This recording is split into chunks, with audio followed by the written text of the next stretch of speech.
While many in the Maritimes and parts of Western Canada are wondering when this will finally come to an end, many here in Ontario are left to wonder, with images like these this soon, is this something we should be getting used to?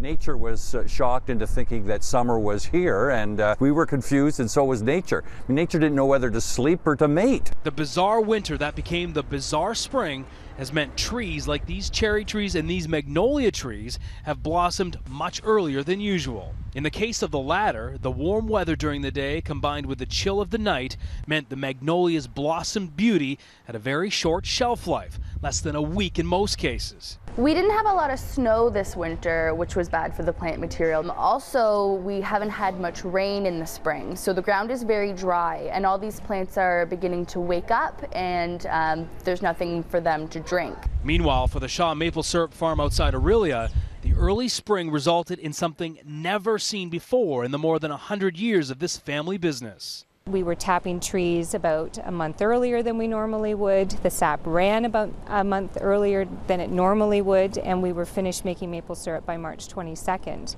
which is very early. That's usually when we're starting.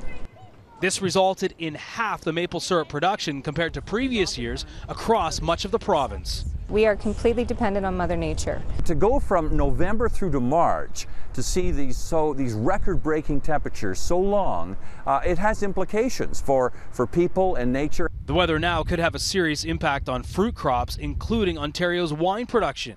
It already drastically affected the ice wine of this year. And then there's your garden at home. So it's really important that everybody really soak their garden now. The ground is very dry, and as everything's waking up, they're going to need that moisture. So is this something we should get used to? I asked Dave Phillips that question, and he believes that this is perhaps a dress rehearsal for weather in the future, but he adds long into the future. He believes that weather this unusual, something that we've been experiencing, is very rare, and it'll be a long time before we see anything like this again. So in terms of the cherry blossoms and the magnolias, enjoy them while they're here. Back to you.